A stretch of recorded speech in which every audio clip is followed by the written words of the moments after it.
Alright, welcome back to the Supercoach Nuff channel. In this video we're going to look at the team list for round 4 of the 2025 NRL season. It's just before 3 o'clock here in Brisbane, when the teams will drop.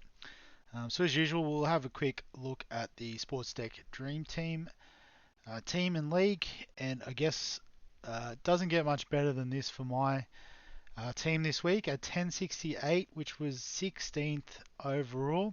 Admittedly, there is only 3,100 people playing, but I don't think I've ever got around that high in any of the fantasy games like Fantasy, Supercoach. So pretty happy with that result, I'm not going to lie, and rocketed up almost 1,000 spots, so into 269th overall. So really worked out well. I think basically the key was I had all the big hitters this week. So if we have a look, Corey Pakes and Mamazelis both scoring 40s, which is pretty decent in this format. But Payne Haas obviously was the standout, and I captained him this week. So a 117 as captain is insane in this format in particular. Terrell May was quite good with a 69, and Corey Horsburgh with 56 as well playing. So nailed that bench option as well. In the second row, Isaiah Yeo bouncing back with a 58. Nafahu White was awesome with the 71, so I actually played him in this format, which was nice. And Mitch Barnett with a 46. Again, not quite what we're chasing at his price point, but it's still pretty handy. On the bench, Hetherington with 33, Finifuaki with 30, Hubner on suspension. Obviously, Nathan Cleary didn't do the business, 5 points this week with his HIA. But Nicho Hynes we do have in this format, and he crushed it with a 78. Jamie Humphries continues to smash it as well with the 67. And Metcalf with the 22 isn't where we want it to be, but we're more than okay with that. The centres we didn't quite pick right was Skelton and Tamale. Obviously, Skelton going off with the hamstring tightness was a bit of a concern. They did say he should be right to play this week, but we'll find out in a few minutes. But Jackson Purdue on the bench with a 65, so a bit filthy. I traded him in the other formats, but fortunately I've got him in Dream Team, and he is continuing to make some cash. And then the wing fullbacks, so we had Ruben Garrick with 101, and Jaden Campbell with a 95 was massive as well. So probably two of the top wing fullbacks this week in the team, alongside captaining Haas and Nicho Hynes as well. Just meant it was a monster score. Kalen Pong was a little bit underwhelming though with the 29, but that's probably a forgive. Albeit he'll be on the bye this week, so we'll have to shift him out. Shibasaki though with 44 continues to be quite good from his price point. And Iongi with a 38 in again a beaten Parramatta team is good signs. And Sandon Smith still in our flex with the 23. I guess it's probably a case we probably need to move someone like Humphries into the flex, just so that we can not that we need to do the moves right now, but I guess obviously we can then pick and choose when we use Sandon Smith. Is probably the smarter use of that flex. So in terms of the game day matchups, so a big win over Munter United. Great name. I think this may be one of the teams that sort of set up for the season and then has dropped off a little bit, given there was a few blanks from the likes of Dylan Lucas, Mitchell Moses, who's been unavailable all season, Jacob Kiraz as well. So a bit disappointing, but I guess you can't control some of these things. But yeah, did top score in the league as well. Would have been a bit flat if I wasn't top scorer and 16th for the round. But Hull White Star did get 1,009, so we'll have a look at Oliver's team as well. So he captained Haas. I think that was the key to a monster score this week. He has got Fanua Blake and Terrell May, so big in the front row, which I'm probably a proponent of that as well. Who did he have in the back line? So he also had Garrick, so that's helpful, getting a lot of points there. Humphreys, Nafahu White, probably the big hitters there. So had Purdue on the bench as well, so I guess even left a few points on the table potentially there. I'll have a bit of a look at the players. So in terms of the other top scorers this week, so Adam Reynolds, I guess, is sort of bucking tradition and scoring really well in fantasy formats with a 95 in Dream Team. CNK with an 87 is a great return for him after, I guess, a couple of low performances to start. What's his break even? 24, so he won't get out of hand this week, you wouldn't imagine. Bradman Best looks really good, a 76 this week. Herbie Farnworth continues to prove to be a keeper with a 75. Brian Tyler was 75. Alamotti has a bit of a point of difference with a 75. It's interesting, Tyler is only 1.1%. You'd think it'd be more than that, but I guess because this is wing fullbacks, you can have your Pongers, your Turbos, all your uh, Campbell, like what I've got. So I guess, yeah, the actual wingers probably don't get as good of a run in this format. Braden Trindle at the price, pretty handy, 69 points. A couple of big hitters there, DCE, Kale Iro, Hudson Young. Thomas Cant, an interesting one, 66 in his first match of the season. Isaiah Katoa's been surprisingly good. Api Coruscant on the bubble might be generating a bit of interest this week. Tower. Trey Mooney, the other one who did really well this week, so one to keep an eye on in team list coming up very shortly. Break evens, we'll get them on the screen as well for those that don't want to shell out the $20. So Matty Nicholson, obviously number one this week. 48 points from his second game is pretty handy. Tui Pilotu is going to come back for his third game, so if you want him, get on now. Humphreys still making cash. He's jumped up 150k already and still has a negative 33 break even, so unlucky if you didn't get on. Toa and Sam Rami, a couple of dual position guys that could be pretty handy trade-ins this week. So we'll be looking for Sam Rani's name on the team sheet. I'm pretty sure Toa will be there. Hamish Stewart is another interesting one if he gets the jump on with David Klemmer coming into the club. Does Hamish Stewart keep his spot? Based on what I saw from the first game he played, I'd say yes. I didn't see much of the second game, but the output was fairly similar, so in terms of scoring, so that was good. Will Kennedy, if you want a bit of a pot at wing fullback, could be a bit of a flyer, negative 22 at under 400k. Siwa Wong still got a bit of money to make, so that's interesting. Tom Starling made 80k already.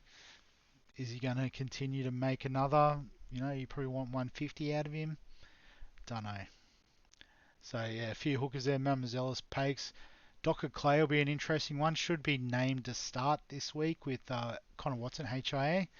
So it could be a nice little 1 week cash grab. Pappenhausen could be a popular option in the wing fullback with a negative break even. Fekete still suspended. Alamotti's got a negative break even. Trey Mooney, again, probably one to have a bit more of a look at before we commit. I guess if you are looking at a trade cleary out, maybe someone like your Katoa could be a bit of an interesting option there with the negative break even. Has already made 70k, which is nice for those that did own. And then after that, I guess Hawkins is probably another one to have a bit of a look at this week, playing his second game. So in terms of my team, I guess it's always easier when you've had a big week. You're like, yeah, everything's looking really good.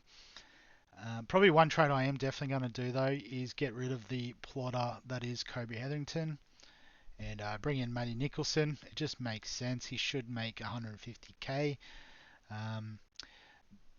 Yeah, and other than that, I'm pretty happy with the team the way it is. There is an argument of maybe Skelton could drop out and we could bring in another wing fullback like a Pappenhausen perhaps. We could target one of these cheapies in there potentially. I think a lot of these guys still have a bit of money to make, so it probably would be Skelton on the chopping block. But apart from that, I don't think there's too much more I need to do. So maybe worthwhile just holding the trades if we don't need to use them at this stage. Let the cheapies make their money, that sort of thing. Alright, but it's past 3 o'clock, so I should be able to get the team list. Here we go. So the first game, Rabbitohs Panthers. So for the Rabbitohs, Alex Johnston back on the team sheets. So I'd say a Tass moves into the centres, and was it Fletcher Myers be the one that drops out? No, Campbell Graham. Okay, did he get injured?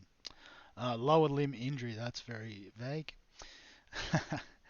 But the forwards look very similar to last week from memory.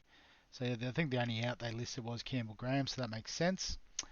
And for the Panthers, interestingly, Trent Tolau getting named in 7. I would have thought Brad Schneider would have been a lock, but he's on the extended reserve. So that's pretty interesting. Trusting the young fella. Might have to have a look in Supercoach. Sorry, not Supercoach, Fantasy, because I think it is a 1 week sort of agreement there. But also Dane Laurie back.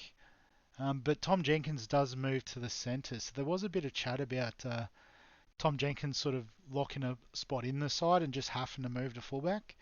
Casey McLean named on the extended reserve. So at I know he's at about 215k in Supercoach. Could be a really nice cheapie if you want to, I guess, replace one of your fallen guys. Although having only played 1 game, he might be an option next week. So one to put in the old black book. But forward pack looks the same. Bench I think was the same. So not too much else to worry about there. Roosters, Titans. So the Roosters look pretty similar. So yeah, Zach Docker Clay um, named to start at hooker. So I think Savala comes on the bench and also Nat Butcher. So who else is out? Ethan Roberts drops out. Okay, so yeah, so Nat Butcher back's a good one. Might sort of mean the cash for Siwa Wong might start to dry up. Um, Although they may also need to use Butcher in the middle. So we'll see how that plays out.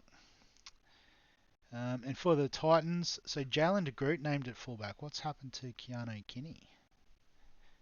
Oh, neck injury. Oh, okay. So we one to have a look at there. Jalen de Groot. I was looking for a Tony Francis replacement after he absolutely stuffed it on, on the weekend for my fantasy team. So it might be a straight swap there potentially. Don't hate that. But the forward pack looks very samey. So I think, yeah, if you got Dave Fafita, you got to bail out. You can't have a bench forward at that price, surely. Tino goes up in value this week, so get on board there.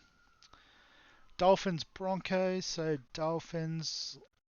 So Bostock named Junior Tupou to the bench. Yep, extended reserve. Finifuiaki named in the starting lineup this week. So it looks like they're sort of reverted to their fairly full strength side. Just trying to think, is there a forward missing potentially? Other than Tom Flegler, obviously. Don't think so. I think that's their pretty full strength side. The Broncos, so Tony Staggs comes in for Dean Mariner, as I think expected. Gudjeski starting again, but doesn't look like a relevant option given the low minutes and low output in the low minutes. Dragons, Storm. So the Dragons backline looks pretty standard. So we're looking at the forwards. So Clemmer, Stewart, and Dylan Egan, a rookie on the bench. So I guess good news for us looking to bring in Stewart potentially. So who drops out? For Tyler Mariner, Blake Laurie. So interesting they've gone with the young guys over, I guess, some of the more experienced campaigners. So good stuff there from Flano for us super coaches anyway. And for the Storm, so Tyron Wishart coming in for Jerome Hughes for a couple of weeks. Not the cheapest, but I guess if you are looking to sort of play the break-even game with Nathan Cleary, you could trade in Wishart for a couple of weeks, trade back in Cleary, and make some money that way potentially. Was there a change in the back line as well? Yeah, Nick Meaney out injured. So I think Anderson just comes in. Was it Xavier Coates? No, Will Warbrick. He's the one that comes in. There we go. I got there eventually. Cowboys, Raiders. So for the Cowboys, don't see too much different. I'm pretty sure Robert Derby played last week. Yep, Kai O'Donnell named to start again with Jeremiah Nanai on the bench. So is that the same team? Yeah, looks like it. So Zach Labart on the reserve, so maybe keep an eye out for us Purdue owners. I say that, I've only got him in Dream Team now. And for the Raiders, doesn't look like they've hit the panic button. Obviously, Nicholson getting another start's nice. So Trey Mooney named on the bench again alongside Sasangi and Mariota. So who missed out there? Was it? Oh, Smithies dropped out. That's right. So pretty much Tarpany in for Smithies, I think, is the change there. Yep. So there you go. And Horsburgh starting at lock. Awesome. Sharks, Bulldogs. So the Sharks looking pretty settled. Although, was there a... Oh, yeah. Who was on the bench? Hamlin Ueli is out, that's right. But I thought Talakai was in doubt. Looks like he's going to get up. So that's pretty settled. And the Dogs, I can't imagine too many changes. Looks the same. Did Josh Curran start on the edge? Not sure. Didn't see much of the game, if I'm being honest. But I'm pretty sure that's the same 17. Done after the structure of it slightly different. Yeah, same 17. There you go. And Seagulls, Eels. So the Seagulls, Tommy Turbo back. Pretty confident he'll play. At Brookvale, big captaincy shout. And the forwards, so Paseka out for the season with ruptured Achilles, so that's a tough break for the big guy. I think Aloye comes into the starting team. I'm not sure who started last week. Yep. So Aloye on to start, and Nathan Brown comes in on the bench. So no massive changes there. I guess, the usuals. Turbo, Ruben Garrick, DCE, Hamole, all relevant options. And then for the Eels, so no Jordan Samrani, Sean Russell back on the wing.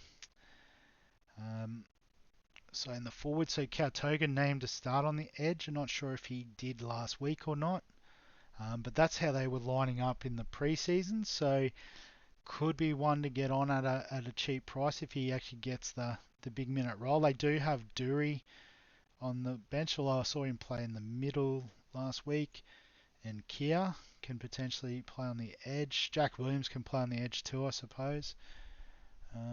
But not sure what they're thinking there. So yeah, I think that's the last game, isn't it? No, one more to go. There you go. Can't count. Tigers Warriors. This would be the last game on the Sunday. So Dream Bull, I think he played last week, so that's the same. So Skelton named, so it looks like he's cleared of anything serious. Forward pack looks very much the same. I think that's the same team, isn't it? Yeah. Oh yeah, so Finu also was in doubt, but his name, that's good gear. And for the Warriors, looks like Rocco Berry comes in for RTS. Other than that, no massive changes. No, that's it. So I guess, yeah, for RTS owners like myself, he's probably a trade out. Skeleton I can hold, so I don't need to panic like I did yesterday when I went through my initial thoughts. Yeah, maybe Kautoga if you're brave.